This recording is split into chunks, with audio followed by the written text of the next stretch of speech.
Greetings, everyone, and welcome to Midweek. Glad you're here, and I look forward to just sharing some time with you this week.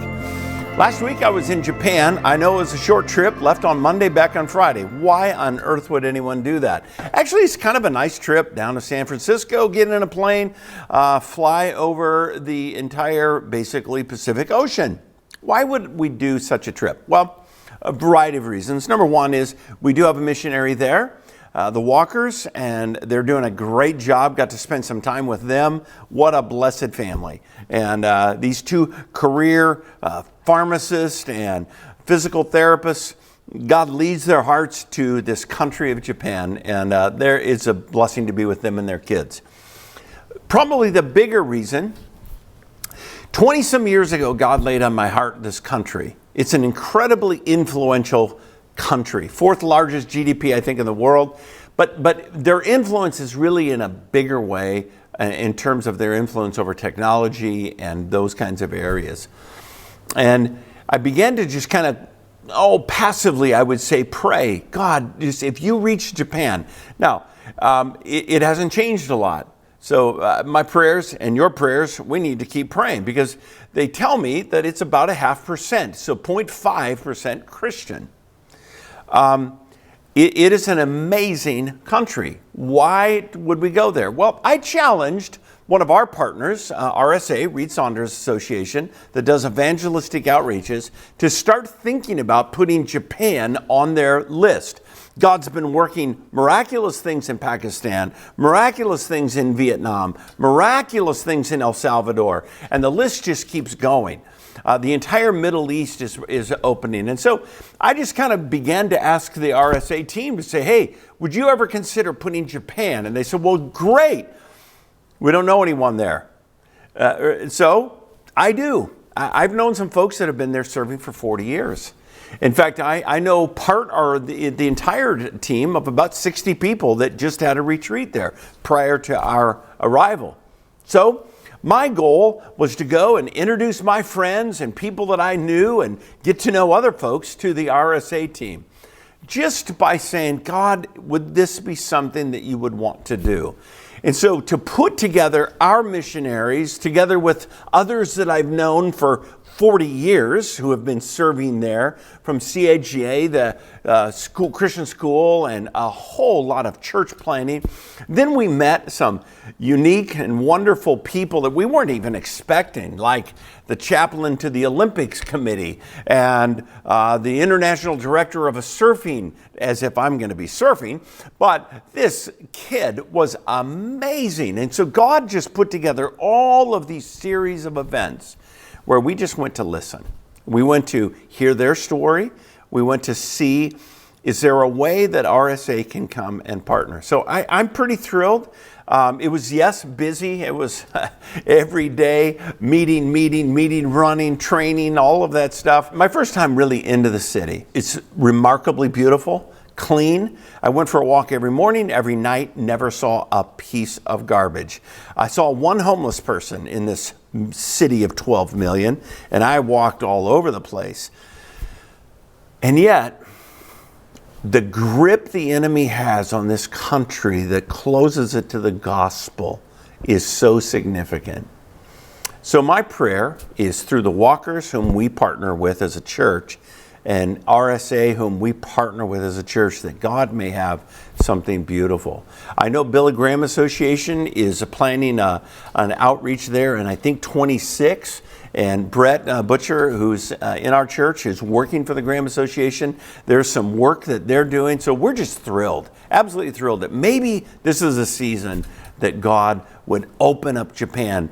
My conviction is when God does a wave of revival through Japan, it's going to sweep Asia in a very significant way because of the influence the Japanese have over that region. So pray with me. It was a great time to be there. We'll see what happens in terms of the future, but we have some very, very special partners in the Walkers who are there. So continue to pray for them and the outreach. It brings up a question that I get asked a lot. short-term mission trips. And by the way, we have 3 of them. You've heard a lot, I think, about the DR team. We have one that emerging group getting ready or kind of thinking about going to Brazil and Restoration Ministries. And actually one that I just heard about, the possibility of going to Mozambique. And I've been there, and it's just an unbelievable place of God working in areas like the Apostle Paul. Remember when the Apostle Paul said, I want to go to places where the gospel's never been preached? Well, where these guys are working, these teams, the Barroses and Roger and Lynn Schmidt and others in this area, where they're working, the gospel has not been there. And yet they're seeing baptisms and they're seeing all kinds of things. So it's special. I'm not sure what all these teams look like, but I know that if you have interest in them, we have 3 trips coming up that might be just the ticket for you. Why would we invest this much money? Well, it's a wonderful question, because it is a lot of money to invest, to go and take 30, 40 people to the DR. And yes, we could build 3, 4 churches for the same price of all the money that we're going to send down there for people. But you know what? Money getting transferred doesn't transform a person. Money getting transformed doesn't build a kingdom perspective. Money getting transferred down there doesn't disciple a family. Money getting transferred into an account doesn't build a relationship. And if building a relationship and discipling people and developing a heart for the world is important, then you have to invest in it. The Macedonians did. They invested in Paul, sent him around the place, and they sacrificed greatly. Because not everyone can go, but we're all sent, and we can all help send. I think short-term trips is absolutely worth the money. I really do. Yes, it's a lot of money. Candidly, my trip to Japan was not cheap. I mean, when I got there, the dollar to the yen at about 157 was marvelous. But let me tell you what, United Airlines hasn't heard of the value of the dollar to the yen. They just want the money. It is expensive. But when you look at the grander scheme of shaping hearts, discipling people, gaining a heart for the world, which is a heart for God, I think it's worth it. So I hope you consider supporting our teams going to the DR, Brazil, and Mozambique, and maybe even you saying, I think it's time that I go, and just kind of see what God's doing around the world. I know it will bless you beyond measure. There were conversations, and if you want to hear about them, I would drink coffee with you any day of the week, just to tell you about how my eyes were opened to how God is slipping into Japan in some of the most creative ways. I was excited about it. So I look forward to telling you sometime if you have the time. This weekend, we have a special opportunity to have communion together as the church, and we will be into John 17, one of my all-time favorite passages. I call it the real, and it's probably not original with me, the real Lord's Prayer. This is that prayer of Jesus where he prayed for the disciples and for those to come. So much of my passion for the church to be this unified place that evidences the veracity of Jesus Christ. His truthfulness is in this prayer. And so I look forward to sharing that with you. Can't wait for this weekend. Whether you're here Saturday or Sunday, it's going to be a great time. By the way, we have a mission outreach. It's called Skills Camp. Unbelievable. 620 some odd kids, probably going to have 650.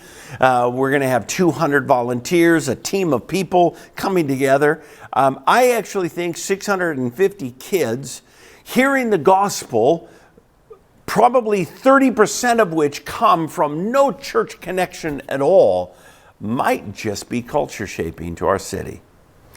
When are we going to do it? The last week of June.